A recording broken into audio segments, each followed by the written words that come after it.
Nilqakom għal podcast Evangeliku Imbirek min jisma'.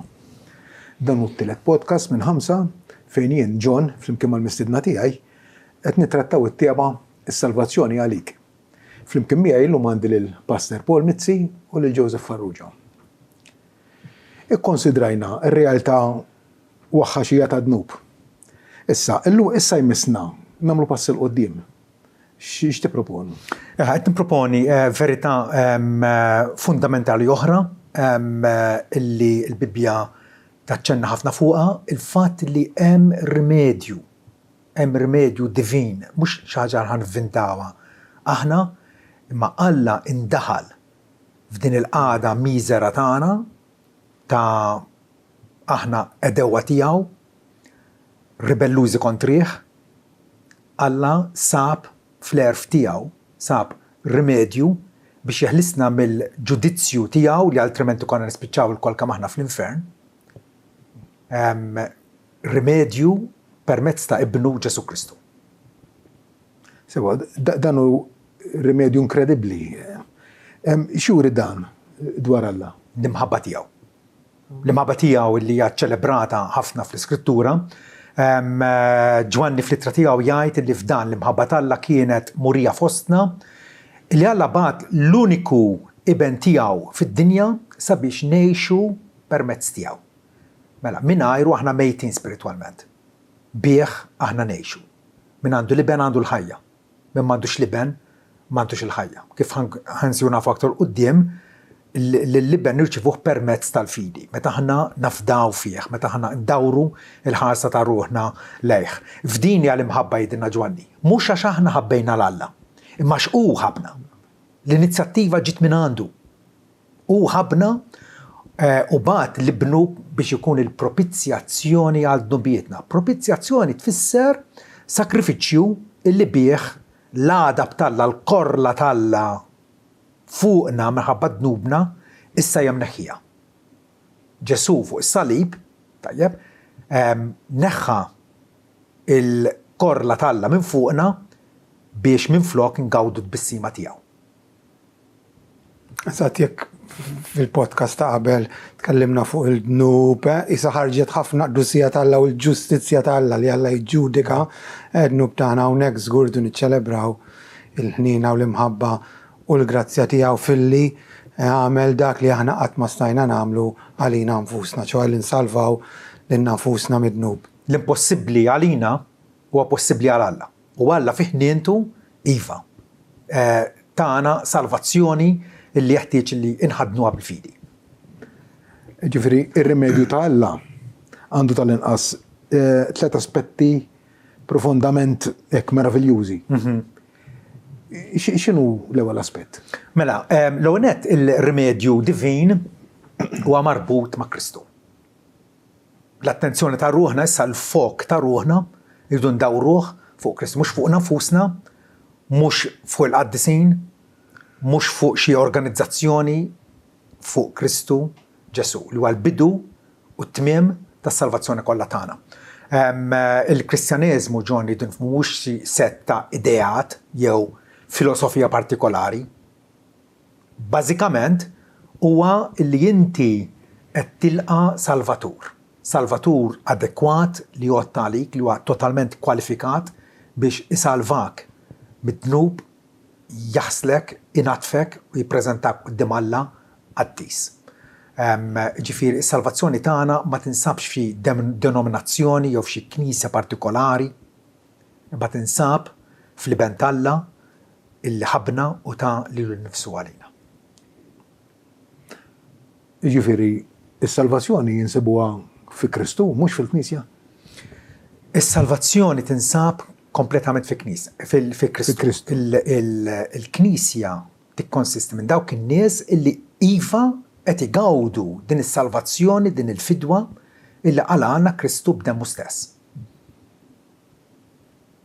Sewa, jiġifieri qed tgħid illi t-tiswija f'Alla mixejn inqas mill-mulej Ġesu Kristu, ġifieri. Hija iċċentrata fuq il-mulej Ġesu Kristu. Ħanaqralek pass wieħed mill-ittra Rumani, pass sabiħ.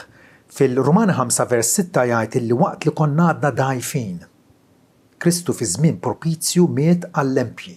Empju ma' nies mingħajr Alla. Nies li huma kontrih. Għax bil-kemm wieħed jasa biex imut għal bniedem ġust, madankollu għal bniedem tajjeb xi ħadd forsi jissogra saħansitra jmut. Imma Alla jesebixxi l-imħabba tiegħu innifsu lejna billi fil-waqt li konna għadna midinbin Kristu miet għalina. Kristu miet għalina fis-sens li ta' ħajtu minn flokna. Tajjeb? Mela, billi issa ninsabu ġustifikati b'demmu, bil-wis iżjed se nkunu salvati mir-rabja tal-Alla permezz tiegħu. Ġustifikati b'demmu. Alla il-dawk illi jafdaw fi Kristu Ġesu u jħarsu lej bħala l-uniku tama għalihom għal-ġenna huma ġustifikati. Alla joddhom bħala ġusti. Jagħtihom il-maħfra totali tiegħu. Għax jekk fil-waqt li konna għadna dewwa, konna rikonċiljati mal-Alla permezz tal-mewt ta' ibnu. Għandna ħsieb oħra, rikonċiljazzjoni. Fa' qabel konna dewwa, issa mħabbin lura mal-Alla, mill-qowejn fiħdanu. U dana bil-mewt ta' ibnu. Bil-wis iżjed, billi issa ninsabu rikonċiljati se nkunu salvati bħajtu. U mhux hekk biss, ma wkoll neżultaw f'Alla, nifirħu f'Alla permezz ta' Sidna Ġesu Kristu li permezz tiegħu issa irċivejna rikonċiljazzjoni. Tinota illi l-attenzjoni ta' ruħna Pawlu jitidawwara fuq il-mulej Ġesu Kristu. U dan huwa Kristjanizmu vera. Ekku. Kristu mhux xejn inqas u xejn miżjud miegħu. Hawnhekk jidher Kristjan veru illi s-salvazzjoni tiegħu hija ħares unikament lej rimedju tal-Alla u rimedju tal-Alla mhux xejn għajr Ġesu Kristu. Fatti Pawlu jgħid illi il-profeti kollha jiġdu illi permezz tal-bniedem Ġesu il-maħfra ta' dnubiet jam xandra lilkom u l-ġustifikazzjoni li mhux bil-liġi tal-Alla, bil-liġi għax il-liġi ksirnija, imma permezz tal-fiduċja tagħna f'Ġesu Kristu. Ġesu huwa it-tema ewlenija tal-Iskrittura kollha. Illi il-Mosè, il-profeti, is-Salmi kollha jipprofetizzaw il-miġja tas-Salvatur tal-Messija Ġesu illi lilu għandna bżonnu. Imma kif neħħih mis-somma naqsek.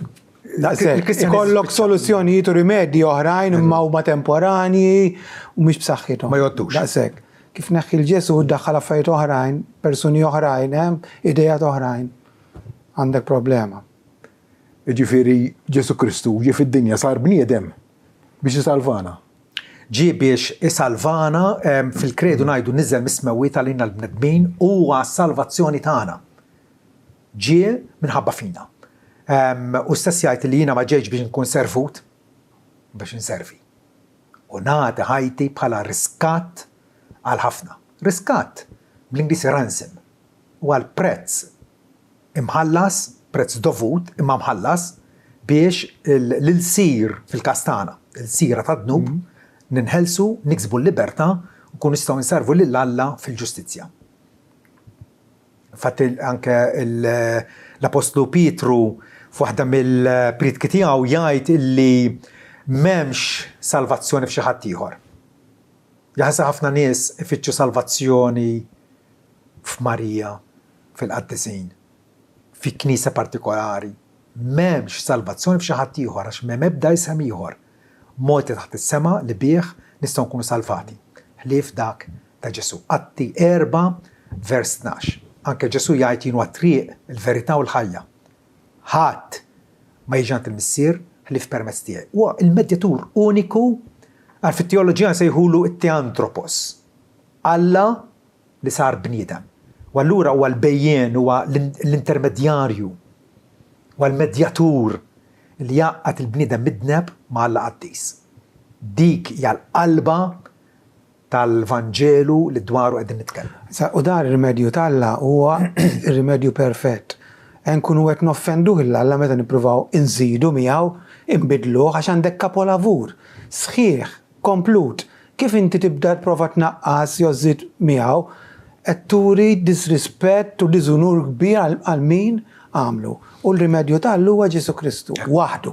Kif nibdew nżidu allura hemmhekk qed nuru taf inti disrispett lej Alla. La tista' żżid waqqas naqqas. Għax tkun qisek int qabatt il-kaxxa tal-akwarelli mort fil-Louvre u l-Mona Lisa tajdun permettu li ħan nikkorreġi la xejn hawnhekk. Ix-xitsuf tajnejha. Il-Mona Lisa perfetta, Daqshekk. hija kapolavur, ma tistax tmissu. U l-istess ħaġa il-ħidma ta' Kristu għas-salvazzjoni tagħna hija kompluta, hija perfetta. Bil-rieda tiegħu aħna imqazza u perfezzjonati qudiem Alla. So allura Ġesu ta' Nazaret, kif jottalina l-midinbin? Fil-qosor ġo ħanajdlek, Ġesu huwa l-profeta l-kbir, Ġesu huwa l-qassis il-kbir, Ġesu huwa s-sultan l-kbir, sultan suprem fuqna. Profeta għandna bżonnu biex jgħallimna r-rida tal-Alla, x'aħna ignoranti konna omja bid-dnub, id-dnub id-deludina, arraqbina, ma Ġesu ġie u tagħna l-kliem tal-ħajja. Pietru qallu mulejant minn imorru. Int għandek il-kliem tal-ħajja dejjem. U aħna nemmnu żguri li inti dak il-qaddis tal-Alla. Għandna bżonnu bħala l-profeta biex jgħallimna l-verità. Għandna bżonnu wkoll bħala l-qassis il-kbir tagħna, il-medjatur illi bis-sakrifiċċju tiegħu nnifsu jagħmilna issa aċċettabbli quddiem Alla. Bih il-ħtija tagħna, id-dnubit tagħna jistgħu jiġu kkanċellati, imħassra darba għal dejjem. U wkoll bħala s-sultan tagħna. Sultan tagħna biex jaħkem fuqna u jiddefendina bil-dewwa spiritwali tagħna mix-xitan, l-anġel ħżiena tiegħu minn din-dinja ħażina.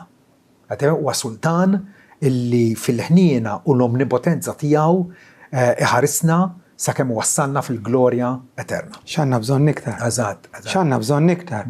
Ġesu l-bidu u t-tmiem tas-salvazzjoni kollha tagħna, l-alfa u l-omega. Il-Kristjaneżmu pur huwa relazzjoni ta' mħabba ma' dan is-Salvatur illi ġie fostna u milja li hu nnifsu sabiex jollina sa fuq it-tron tiegħu ġon, immaġina. X'inhu t-tieni aspett li xtaqt tiġbdilna l-attenzjoni tagħna fuq? Hemm il-rimedju divin li qegħdin nitkellmu fuqu. Huwa iċċentrat fuq is-salib li fuq miet il-Mulej Ġesu. Mhux biss fuq Ġesu, kieku Ġesu ġie fostna u għallimna u daqshekk ma kienx ikun Salvatur. Il-Vanġelu huwa ċċentrat fuq is-salib tiegħu. Pawlu qal ma jkun qatli niftaħar ħlief bis-salib ta' Sidna Ġesu Kristu li bih id-dinja hija msalba għalija u jiena d-dinja. Allura kif qal anke Ġwann il-Battista meta n-nies kienu ġejjin għandu għal mamudija mbagħad ra lil Ġesu riesaq lejh araw il-ħaruf talla danu li neħki jerfa' d-dnubit tagħna u ineħħihom bih bis-sakrifiċċju tiegħu fuq is-salib il-dnubit tagħna huma ikkanċellati għal dawk kollha li jemmnu, għal dawk li jemmnu fih. Mhijiex salvazzjoni awtomatika, Alla jistedinna biex aħna nemnu fih, biex aħna induru lejh nirrikorru għandu u narfuh bħala Salvatur uniku illi Alla f'imħabtu provdina. Eżatt. Preċiżament, x'inhu riskat? Ara, Ġesu f'Mattew 20, vers 120, jatina speċifikament lan l-iskop għala twilet u għex fostna. Jgħidilna bin il-bniedem, referenza għalih innifsu, bin il-bniedem ma ġiex biex ikun servut, imma biex iservi u jagħti ħajtu bħala riskat għal ħafna. Riskat ransom. Mela, għandna din xenarju ta' aħna l-bnedmin penġuti bħala il-sira skjavi ta' dnub. Tajjeb? Ma nistawx neħilsu lil nfusna, għandna bżonn intervent estern illi jaqlana minn dak il-jasar u jagħtina l-libertà. Ġesu ħallas dak il-prezz biex aħna niksbu l-libertà u nkunu nistgħu nservu lil Alla u allura niksbu lan għala Alla ħalaqna biex narfuh, nħobbuh, ngawduh. Fil-fatt min kun qed jismana jista' jgħid u jirraġuna jien minix il-sir, inta tajt minix il-sir, l-istess kif kienu jgħidu l-Fariżej li Ġesu omja, aħna maħniex omja, u Ġesu x'wiġibhom. Propjament għax ittajdu li taraw. Intkom omja. Jiġifieri hija l-istat fejn nibdew bih huwa li aħna il-sira u għandna bżonn min jifdina billi ħallas prezz għalina dan li jagħmel Ġesu fuq is-salib. Għalhekk fil-podcast qabel dan ġorna fażizzajna ħafna ir-realtà tad-dnub. Jekk maħniex kapaċi naffaċċjaw dik ir-realtà li aħna offensivi għal Alla, اللي aħna tradituri tiegħu, illi aħna edewa tiegħu, dan li qegħdin ngħidu allura ma jdoqx għal widnejn tan-nies. Imma dawk li jafu l-ħtija tagħhom iva, dak li ġara fuq il-Kalvarju huwa imprezzabbli għalina. Pietru jgħidilna li intom mifdijin mhux bil-fidda u d-deb. Hawn nies li jaħsbu li jekk ħalsu miżata ħajqalgħu xi indulġenza jew ħajsalvaw, imma le. Mhux bil-fidda u d-deb imma bid-demm prezzjuż ta' Kristu bħala ħaruf bla għajb u bla teba. Il-Ġesu il-perfett ta' ħajtu minn flokna l-imperfetti. Pietru fl-ittra tiegħu jgħid, kapitlu 3 vers 18, il-ġust miet il-ġust minn flok l-inġusti biex iressaqna lejn Alla. U din li ħabbar it-tajba. Ekku. Suppost miet jien, ħanajtek suppost ħadd il-kundanna jien u ħada u mifloki f'posti. Ekku. Rumani 23 jgħidilna illi l-paga ta' dnub hija l-mewt. Kien ħaqna l-infern. Separazzjoni eterna minn Alla. Fil-miżerja, fid-batija, dak il-pwieni intollerabbli. Imma, ikompli l-Apostol Pawlu, imma id-don b'xejn Alla, Alla qed joffrilna għotja minn għandu. Salvazzjoni lesta. Salvazzjoni li maħduma apposta għalina l-middinbin. Id-don b'xejn Alla hija l-ħajja eterna fi Kristu Ġesu Sidna. Dik il-ħajja eterna, ħajja fit-gawdija ma' Alla, fil-barka tiegħu, tiġina permezz ta' Ibnu Ġesu. Ġifri inti qed tgħid li l-Evanġelu, l-aħbar it-tajba sewwa, huwa bbażat fuq is-salib tal-Kalvarju. Eżattament. Huwa l-messaġġ tas-salib. Il-kelma tas-salib li jgħid Pawlu hija bluwa għal dawk li qed jintilfu. Għal dawk li ma japprezzawx għax mhumiex konxi ta' dnubhom ħajodduha bħala ħrafa, bħala leġġenda. Imma għalina li qed insalvaw hija seta' Alla. Pawlu l-Korinti jgħidilhom ma ġejtx nidilkom il-misterju tal-Alla b'superjorità ta' diskors jew ta' erf, ma rridx ikun oratu biex impressjonhom. Rrid iwasslilhom messaġġ ta' salvazzjoni. Iddeterminajt li ma nkun naf xejn fostkom ħlief lil Ġesu Kristu. U msallab. Kristu msallab huwa it-tama tagħna. Bata għad-nubiet darba l dejjem il-ġust għall-inġusti biex iressaqna li Alla. Jien imressaq li Alla. Nafda fih u naf li għandi dik il-qrubija, għandi dik l-aċċettazzjoni qudiem Alla. Fiha nnifsi midneb, ma fi Kristu Ġesu Alla jarani qaddis, imnaddaf, maħfur, ġustifikat. X'naraw fuq il-Golgota allura? Fuq il-Golgota naraw il-ġustizzja retta Alla u fl-istess ukoll il-ħniena tiegħu. Hija turija wirja tal-imħabba tiegħu. Pawlu jgħidilna intom tafu l-grazzja ta' Sidna Ġesu Kristu. Illi għalkemm kien Sinjur sar fqir minħabba fikom. Fatti Ġesu der fostna sempliċi bniedem biex bil-faqar tiegħu intom issiru Sinjuri. Ġesu obda l-liġi perfettament, der fost bħala il-sir u qal l-ikel tiegħi u la nagħmel ir-ried ta' missier u ntemm ix-xogħol li tagħni. X'kien ix-xogħol li tagħ illi jagħmel tpattija sħiħa u adekwata għal dubietna. U allura ir-riskat. Allura bil-faqar tiegħu aħna sirna sinjuri. Lax irċivejna minn għandu grazzja kontra grazzja. Fil-fatt fuq il-Golgota tidher qed issir u hekk xi ħaġa impossibbli. Li għadek kemm semmejt inti li tidher il-ġustizzja u l-ħniena flimkien, għaliex il-ħniena x'inhi? Meta inħenna lik ma nagħtikx dak li ħaqek. U l-ġustizzja trid tagħtik dak li ħaqek. Kif jista' jkun jew waħda jew l-oħra? Jista' jkun hemm ir-rimedju tal-lu rimedju meraviljuż għax fuq is-salib Alla iġġudika dnub tal-kastik li ħaqqu dnub u fl-istess ħin qed joffri l-ħniena għal dawk kollha rikorru għand Ibnu Ġesu għal fidwa tagħhom u s-salvazzjoni tagħhom. Jiġifieri fuq il-Golgota u s-salib jibqa' lajta qed jgħajjad li r-rimedju tal-lu xi ħaġa impressjonanti. Xi ħadd qal li it-tema tal-ġenna, l-abitanti tal-ġenna jitkellmu fuq is-salib ta' Kristu. L-infern it-tema tiegħu hija kemm jobodu s-salib. U n-nies tad-dinja li għandhom bżonn is-salib jinjorawh. X'ironija. Jinjoraw ir-rimedju tal-Alla. Pawlu ġabar il-Vanġelu f'sentenza waħda, 2 Korinti 5:21.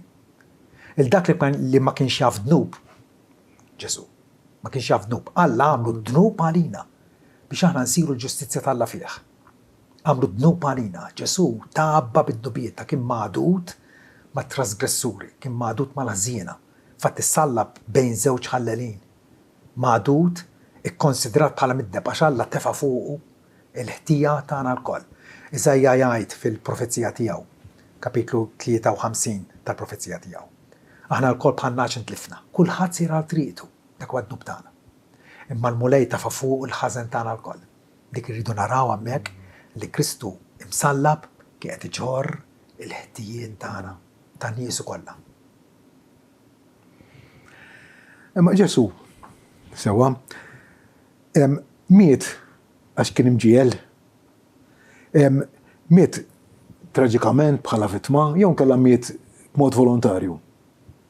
Alla Trinità għamel patt il-missier ma' Liben ma' l-Ispiritu Santu, l-Ispiritu Santu ma' l-missier. Il-fidwa tagħna kienet pjanata mill-eternità u Ġesu iva fuq il-kmand tal-missier ġie fostna u qal illi jiena ma ġejtx minn rajja, imma dak li batni. U fl-istess ħin u jafferma illi rajt tajjeb jagħti ħajtu għannaċ ħadd ma joħodili. Ma jien nagħtiha minn innifsi. Għandi s-seta nagħtiha u għandi s-seta nerġa' noħodha. Dal-kmandament irċivejt ma' missieri. Ġesu rrid li jmut għalina, rrid. Imma fl-istess ħin dak il-kmandament irċivejt ma' il-missier. Għandek l-armonija sabiħa bejn il-persuni ta' Trinità u x'vera. Sewa, allura din l-opra kbira ta' salvazzjoni. Koppola fur ta' Alla. Hija l-opra kbira ta' Alla imbassra minn qabel mill-profeti. Iżajja aħna nsejħulu il-profeta Evanġeliku bir-raġun.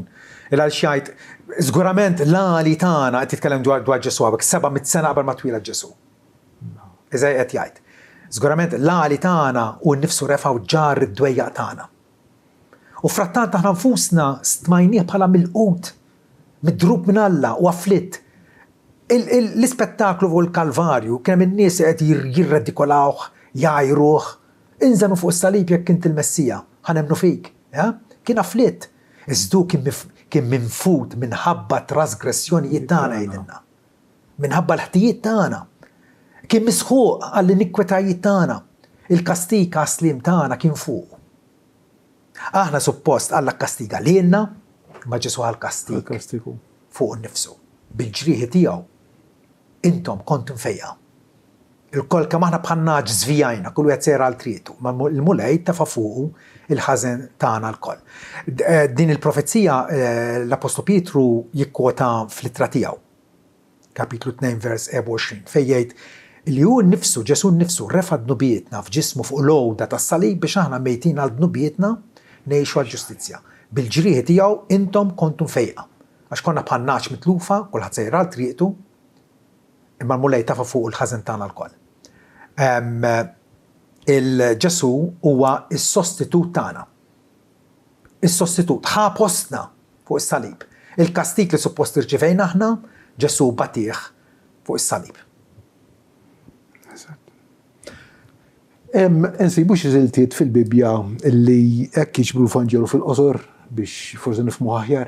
Hemm diversi. Pereżempju fil-Galatin kapitlu 3 Pawlu jispjega dal qegħdin ngħidu.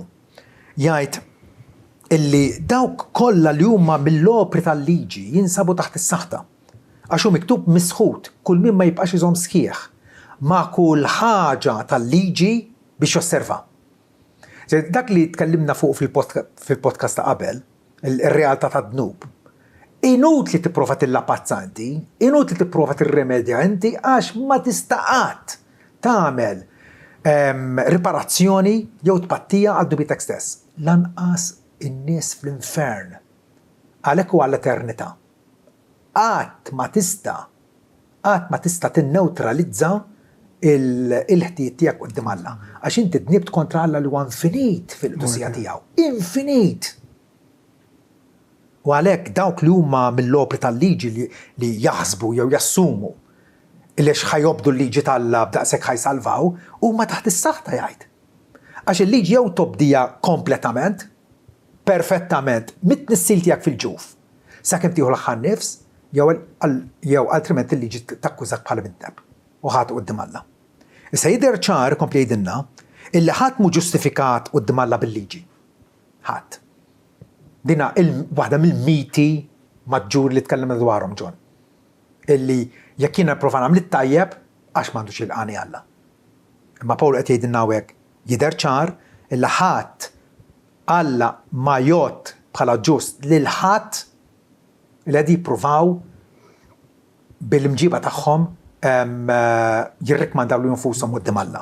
Għax hu miktub illi l-ġust se jgħix bil-fidi.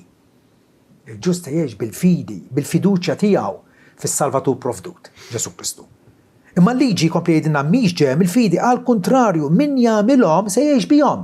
Jekk inti jidhirlek illi inti kapaċi illi tasal billi tobdi l-liġi, min jagħmilhom se jgħix bihom, ma kemm tittamel mill-liġi? Kollha. Għaġġabu jgħidilna illi jekk wieħed ixellef liġi waħda mill-kmandamenti kollha, ikun kisser il-liġi kollha kemm hi. Fil-fatt għalhekk jibda l-ittra billi jgħidilhom jaboloh minn saħħarkom. Għaliex semgħu l-Evanġelu, emnu f'daw fi Kristu kienu reġgħu ħajmorru lura biex ifittxu salvazzjoni oħra fil-liġi. L-Evanġelu ġifieri Ġon qabel ma nagħlqu huwa proprjament dan kif kompli jgħidilna Pawlu, Kristu fdiena mis-saħta tal-liġi. Ħelisna minn dik is-saħta tal-liġi. Konna taħt is-saħta, sa tista' ma tħossiex, imma qiegħed taħt is-saħta. Kristu fdina mis-saħta tal-liġi billi sar saħta għalina. Għax hu miktub misħud kull min hu mdendel ma' siġra. Ġesu kien mdendel ma' siġra letteralment.